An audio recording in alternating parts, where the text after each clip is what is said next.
I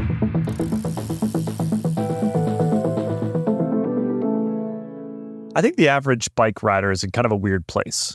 I trust a lot of cycling journalists, and I don't really trust a lot of cycling media. The incentives are just misaligned, right? You've got affiliate stuff all over the place. You've got ad stuff all over the place. Here at Escape Collective, if you want honest, unbiased gear insights from experts who are not beholden to anybody but you, that's what we do here at Escape. Our member-funded model means we tell it like it is. The good, the bad, the revolutionary. To get access to in-depth reviews, long-term gear tests, head-to-head comparisons, join Escape Collective and trust what you read. escapecollective.com/join.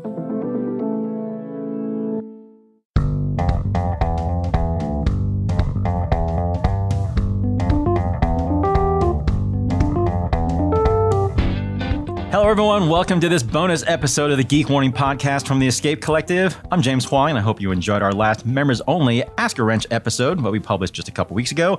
We're going to switch gears a bit again for this episode, and finally tackling a subject that I've actually been wanting to talk about for quite a long time, particularly as the parent of a 10-year-old that is very much in the middle of this journey, and that journey would be kid bikes. Specifically, we're talking about so-called kind of premium kid bikes, as in those nicer bikes that you get from brands that do nothing but kid bikes. And we're talking about brands like, like Provello, Woom, Trailcraft, Cleary, Early Riders, all the ones that you may have heard of. Looking at those, I'm sure a lot of people have thought to themselves, what exactly makes them different and why they cost more? And why does any of this stuff even matter? Why wouldn't you just get the cheapest thing you can find at some big box stores, since your kids are going to outgrow them super fast and trash them anyway? Well, to talk about all of this today, since I am certainly not an expert on the topic, I brought on the show a special guest, Jim Huth. He's the general manager at Provello. It's a dedicated kid bike brand based in Southern California. Jim, welcome to Geek Warning. Hi. Yeah, great to be here. Thank you for having me. Before we get too into the weeds, I do first want to point out that Jim is our only guest on the show today. But I just want to make sure that everyone understands that this is not a sponsored episode of any sort. And the only reason I've asked Jim here is just because I thought he'd be a good guest for the topic after a little conversation we had at Sea Otter. So just wanted to make sure we get that out of the way. I should also point out that since this is a members-only episode of Geek Warning, only Escape Collective members will have access to the full show. The rest of you, well, sorry, you're going to get cut off somewhere, probably somewhere good, and we're not really going to give you any notice when that happens. Escape Collective is a 100% member-funded publication, meaning there are no ads, no sketchy feeling affiliate links or anything like that. But that also means we're only able to do what we do with the financial backing of our audience. So if you do want this whole episode, along with the full access to all of our podcasts and all the written content we have up on the site, head over to escapecollective.com/member to sign up. We've got 2 tiers of membership and both monthly and annual options to fit your budget. So head on over there to sign up so you don't miss any more of what we're putting together over here. All right, Jim, if you wouldn't mind, before we really get into this whole thing, would you please mind telling our listeners who you are and what you do? So I'm the general manager for Provello Bikes, but we're a very small company. So even though my title is general manager, when I came on board almost 5 years ago, I was hired as the first full-time employee at Provello Bikes. Provello only started in 2017. I started in 2019. I started as operations manager, meaning that I was just prepping and shipping bikes and helping customers, while Jacob, the owner, did pretty much everything else. And product development was really handled by another gentleman who has a really long history in the bike industry, started with Schwinn back when Schwinn was an American brand. When I started at Provello, the company moved from its headquarters in Westlake down to Temecula, and the person that was doing product development didn't really want to make that move. When I came on board, I was asked to make that move, so I made the move. And I just ended up starting to handle the product development stuff since I was in-house. And from there, my role just really started to shift more and more towards product. And that really happened because I'm a bike shop guy. I worked in bike shops for years and years and years. I started riding bikes when I was a kid. My first bike shop bike was actually the person that we bought it from at the bike shop. My mom ended up dating that guy. So I lived with the bike shop guy from being in elementary school all the way up. And then my first job was when I was 15 years old, was at that exact bike shop. Oh, man. And, things changed, obviously, like as my career progressed. But, you know, working in a bike shop, I think most mechanics in a bike shop don't want to do that for their whole life. It's fun. I really like it. I like wrenching on bikes, but I don't want to stand up all day anymore. And being on this side of it, I'm like excited every day I'm at work because I get to make awesome things and I have ideas in my head. And now I finally have the opportunity to just do whatever I want. And that experience at a bike shop, especially with kids bikes started to change in my time in bike shops. I remember I worked for a shop that sold a really big brand. And when those bikes transitioned from steel to aluminum, customers noticed. We noticed. It was just like, oh, this is a no-brainer. Like this bike is like $20 more. Buy this aluminum bike. So anyway, now I'm the general manager at Provello. I handle product development, and I absolutely love what I do. Cool. That's awesome. A lot of that sounds very familiar. I mean, it's funny when you mentioned the whole like not wanting to stand up all day. I'm like, oh, that brings back memories. Let me tell you. Yeah.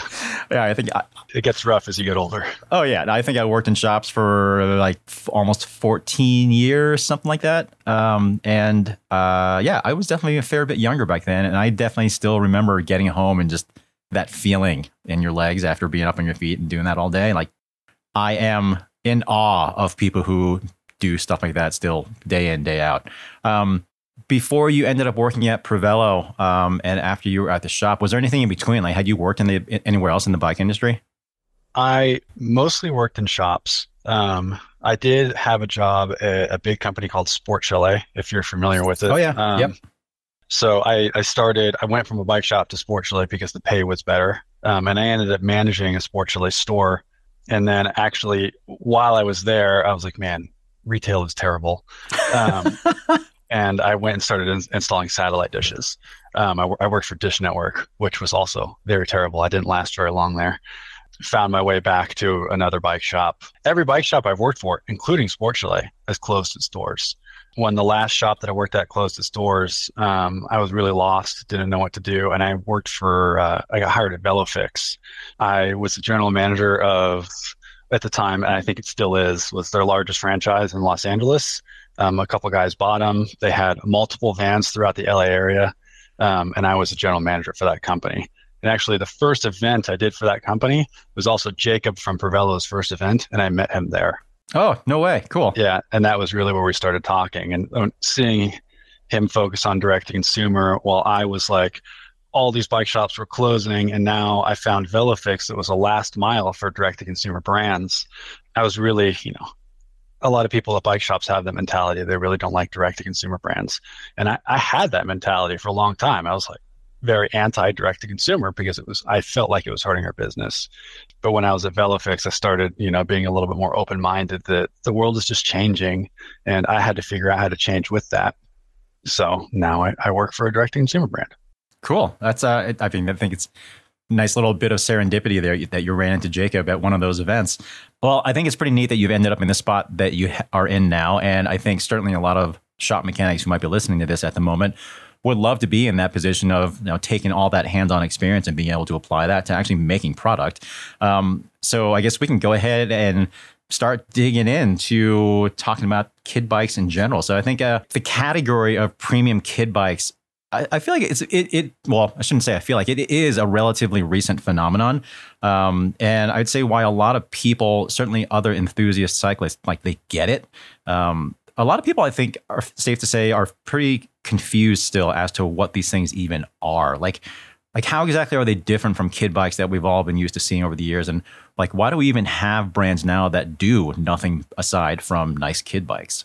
High-end kids bikes, and I use the term high-end loosely, right? Because if you're, we're bike people, right? So when you compare these to adult bikes, our quote unquote high-end bike is the middle range is like a $500 bike.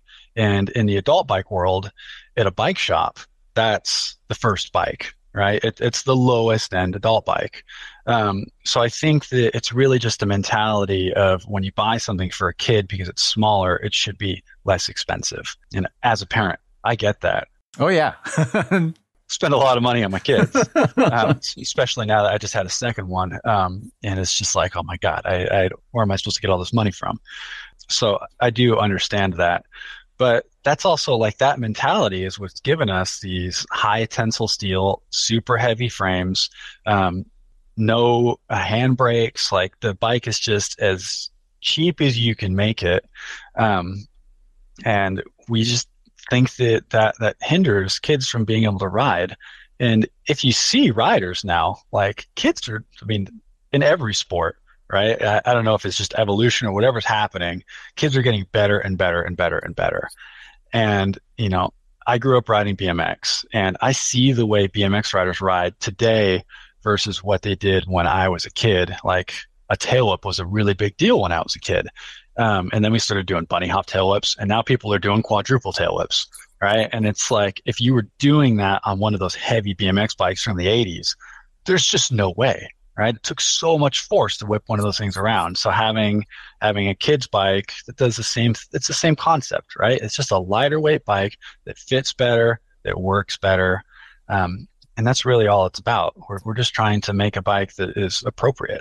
I guess I just want to toss in a little personal anecdote here. So my kid's a little older now. I mean, she's 10. When I look back at how she learned to ride a bike, I mean, pretty common for kids these days. You know, she learned to ride on, you know, I guess sort of the generic term Strider. She did learn on an actual Strider brand Strider. At least that's what she started out on. And I think what Strider has done for really kind of changing up the game in terms of kids learning how to ride bikes is definitely not to be discounted at all. Like it's been a big deal, just the idea of just not having pedals on something like that. But as a longtime bike shop person, as a longtime like, you know, tech media person, it was pretty hard for me to ignore like the airless tires and like the like cheap plastic bushing headset stuff like that. Like you could just tell it just wasn't like a super quality thing.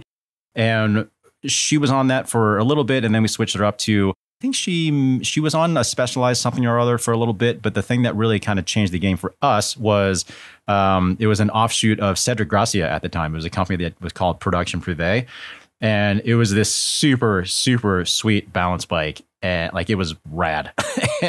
But the thing that was really cool about it is it actually had a fitting on the rear for a disc brake, which it didn't come with it, so I had to go ahead and kind of figure out how to get that on there and whatever. You know, even for a kid that's little, it made a big difference as far as just being able to really control her speed. And then when she finally got on a pedal bike, at that point, I had already fully bought into the whole premium kid bike thing, and we ended up buying her a 14-inch Isla bike.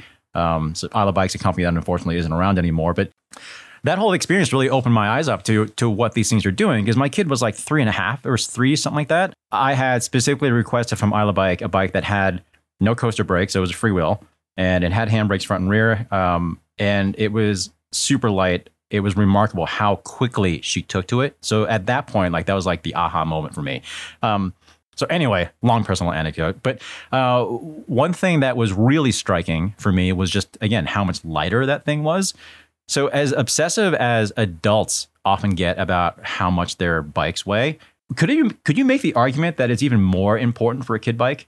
Yeah, I mean, definitely. I think it's more important for kids. You know, when adults are building a road bike and they do, 100-mile rides on Saturday, they shave every gram they can, and that's because every gram helps them go a little bit further. But the difference is for kids, it's not that they're trying to go further. I mean, sure, they are trying to go further and enjoy riding their bike more, but kids are super light.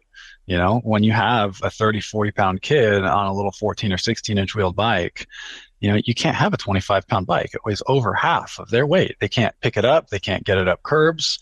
I mean, my son is still on a balance bike, but when we get to corners, he loves to pick his bike up and bring it up the curb. So having a super lightweight bike, it's really important. But, the issue is that to make lightweight bikes, most people assume that you have to spend a lot of money because, there's like the formula, right? For every 100 grams you save, you have to spend $1,000 or whatever it is.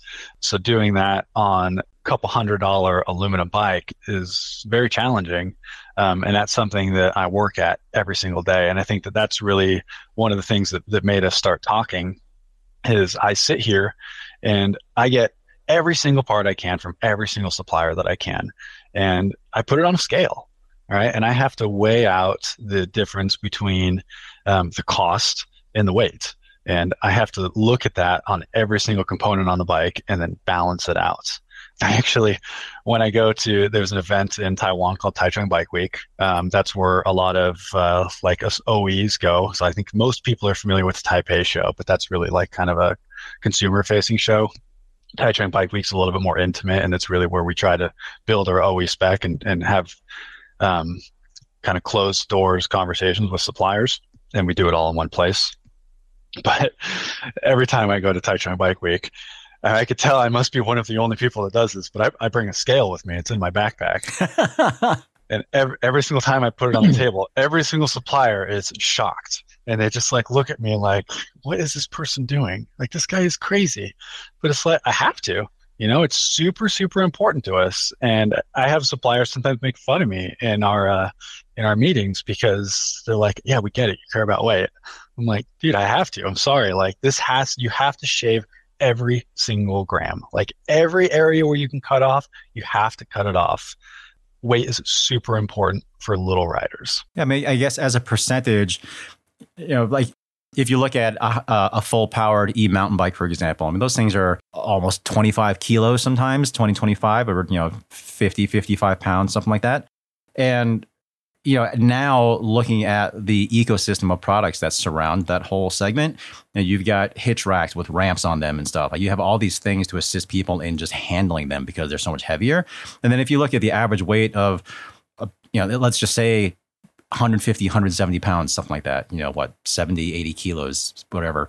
It's a pretty big percentage of an adult body weight, and people talk about how heavy it is. And like you said, if you have a kid who's like 30, 40 pounds, and you got a bike that's like 30 pounds, I mean, all of a sudden it's like, we're not talking about an e-mountain bike that we're trying to lift up off the ground. All of a sudden we're talking about like, I don't know, like a small displacement moto. Like, it's a big bike. So I guess what really started this whole conversation, we met at Sea Otter, and you said you had this big spreadsheet. How into the weeds are you getting as far as trimming weight? I mean, I weigh every single component. And when I say every single component, like, I have to weigh components of components, right? So when I weigh hubs, I also take it apart and I weigh the free hub body and I weigh the axle. With headsets, I have to weigh the top cap, the bearings, the races, every single component individually. And that's because at an OE level, when I choose a hub, I can choose to make axles steel or aluminum. We have to look at the difference between a quick release, a bolt-on quick release, or just threading the inside of the axle and using Allen bolts, because all of those things are options, and it gets lighter as you go down, but also you have to weigh that against price and usability. And I think a lot of the times on kids' bikes, you see a lot of companies sacrifice usability, and that's one thing that I absolutely cannot do. One of the places on a kid's bike where you can save weight is with cassettes, and I have one of our big suppliers is Microshift, and I have every single Microshift cassette in a bin right on the other side of my computer monitor here, and I weighed every single one of them. And when you look at it, I don't just weigh like the 7, the 8 speed, the 9 speed. I weigh the 1132, the 1134, and sit here and try to figure out the weight. And again, that's an area where a lot of companies, even some of the big kids bike companies, if you look at their drivetrain, like they'll have a 7 speed with an 1128. And that's a really easy way to save weight off of a kid's bike because those cogs are steel. And I'm pushing Microshift every single time I talk to them. I'm like, can you guys just please make a full aluminum cassette? Because it has a lightweight rider on it. And I feel like there's a chance that it could work. I need their assistance in testing that. I hope Microshift is listening. We talk about it all the time. And we use the aluminum spider cassettes on the more expensive bikes where they have the ability. But on the lower cost bikes, those steel cassettes weigh a ton. But when we make a bike, kids need gear range, just like we do. Right. And Microshift made that really awesome, super short derailleur with an 1138 cassette. And no, it's not the lightest cassette out there, but it is the lightest cassette that offers the most usability.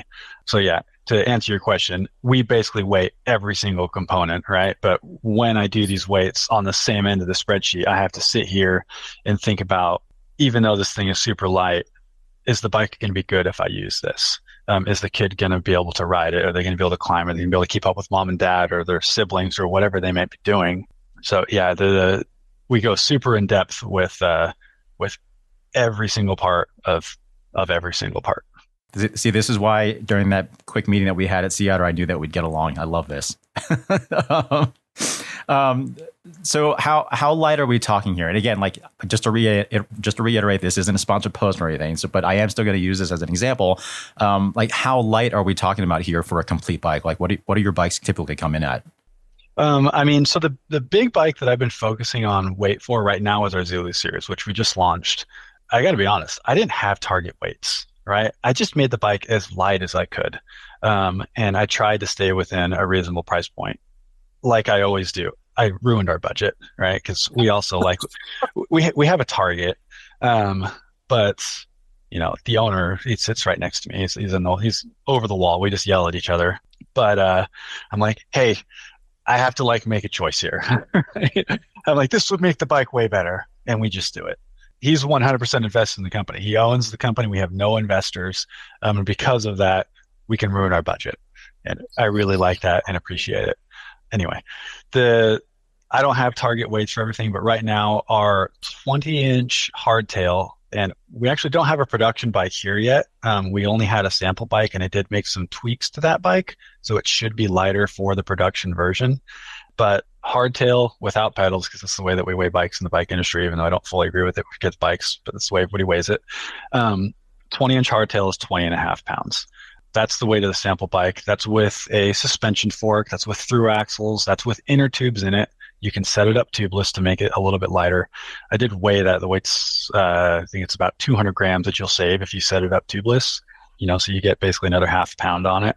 So that bike set up tubeless without pedals for production spec should be less than 20 pounds, which for a $1,200 bike is super light. And I did that by just looking at everything. That rear hub is aluminum free hub, right? Aluminum axle. The rims are super light. The same company that makes our rims makes rims for some very, very large companies, and they make really great rims. You know, Kenda makes our tires. We chose one of the lightest tires that you can get in the kids bike space. They also, make tubeless tires. So all these little things together just help to make the bike super, super light. I don't know how far you want me to go into detail about all those little lightweight components, but the spacers are plastic, right? Just because you can save 2 grams of spacer if you make it plastic. So obviously there are a lot of places where you can save little bits here and there, but I'm wondering, as far as saving weight goes, certainly on adult bikes, you do get to a point where you start making compromises in functionality. Is it safe to assume that you have a little bit more wiggle room in that sense, just because you are dealing with riders that are so much lighter than adults? Are there testing standards for kid bikes? There are testing standards for kids bikes. We don't follow them. We actually test to adult bike standards, especially in our mountain bikes. All of our mountain bikes are ISO MTB rated, which is the same standard that adult bikes are rated to. I don't know if other kids brands do that. We have never had a frame failure. And really, I think that we could test to a much lower standard, but we don't. We want to make sure that the bikes can hold up because, like I mentioned earlier, there are kids that just absolutely send it now. And we just had some of these kids here, and they were just at the Cams Inc. Invitational, and they were on Pink Bike. One of them was doing more backflips than anybody else there, and they have this huge picture of this 9-year-old kid, and I know that he was riding a full suspension bike from another kids bike brand. And he's tried a couple different ones, and one of them broke within the first 2 days of him riding it, right? I don't know what test standard that bike was made to. It was an expensive bike. It's not made by a cheap company. I wouldn't have expected it to do that. But I think that most kids would not have broken that bike. But that kid did, and we have to make sure that that kid can ride our bike. It's important. It has to hold up to everyone. I also like to ride the bikes around the shop. Naturally. It's quicker that way. Yeah, I have to make sure that I don't break anything. But yeah, so anyway, we test to an adult bike standard. There are kids bike standards, and I don't know what most brands do, but we test to an adult bike standard. Cool. That's good to hear.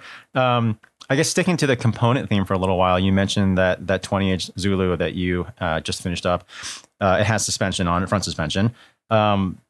I wonder if that's kind of a little bit of a contentious topic. Like, do kids need suspension, especially when they're that little? So we get this question all the time. I think right now, and we have been for a long time, we're the only ones that make a 16-inch bike with a suspension fork on it. And for a long time, we had the exclusive on that fork. I know that there's another company now using it, not on a regular bike, but on an electric version. And every time I get this question, I just tell customers really the same thing. It's what I believe. No, I don't think that most kids need that fork. I think a lot of people that buy it because it's cool. And I agree. I think it's really cool. But it does add weight and it doesn't help every rider. There are a few selective kids out there. We sponsored this kid. His name's Elliot Honeycutt. You might have seen him on the internet because he has like 1 million followers now. His videos have been everywhere.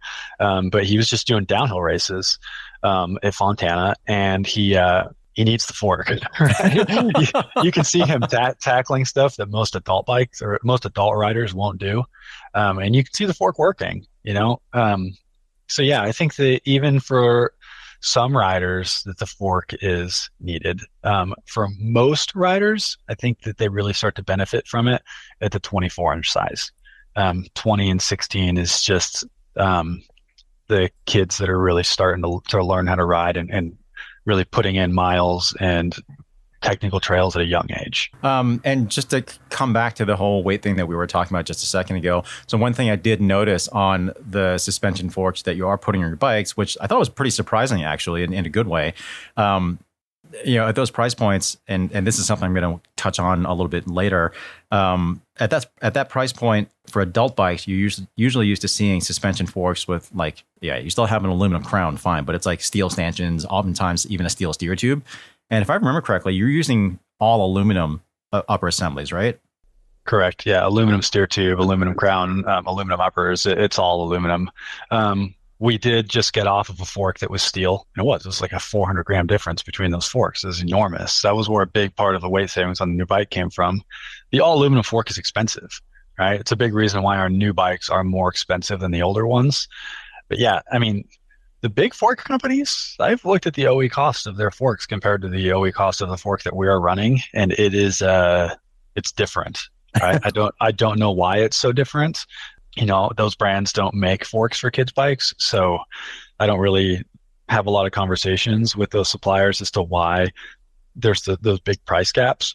But even in the kids market, there are big fork brands like Manitou, right, that are making high-end forks for kids that are aluminum and they're lightweight, but they are also super expensive. And, we're using the new RST fork. The fork on the 20-inch is brand new. The one that was on the bike at Sea Otter was one of the first samples that they made. That fork is super light, but even more important than how light it is, it works really, really well. That's the thing that I noticed the most when I was there. And I think I mentioned this to you too. It was like, definitely no pun intended. It was shockingly supple. Like it just, the degree to which it was just so easy to move just by hand, just squishing it between my thumb and forefingers and whatever. It was amazing how easily that thing moved. Well, cool. All right. Well, that seems like a pretty understandable argument for suspension. And I guess if you are going to put one on there, the fact that you put one on there that's pretty light is certainly good to hear. What about disc brakes? So do kids need disc brakes? Yeah, I think that every kid really should have disc brakes, and I would like to put disc brakes on every single bike at some point. There's some concerns about it, and I have a lot of stuff in the works. Some I know that we're on video here, and we can see there's a 3D printer behind me. There's some kind of weird parts in there as to what I want to do with disc brakes, but it's not about the power, right? It's about the modulation, how easy they are to pull. For my son, he's about to turn 3. He's on his balance bike. He's able to pull his brake now. He can reach the brake lever. They're easy to reach. But, he's got to put 4 fingers on that thing.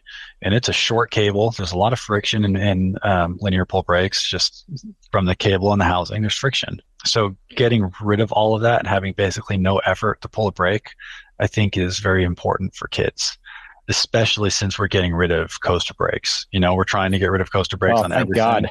Yeah, and then for those small bikes, I think there is a valid argument that a lot of brakes are difficult for kids to pull, and their legs are strong enough to push a coaster brake. So having a disc brake that they can use on a 14-inch wheel where they can pull the brake, I think that it's very beneficial. Is that actually happening? I know there was a bunch of talk, at least certainly in the US, we've got kind of funky regulations as far as coaster brakes and kid bikes and stuff.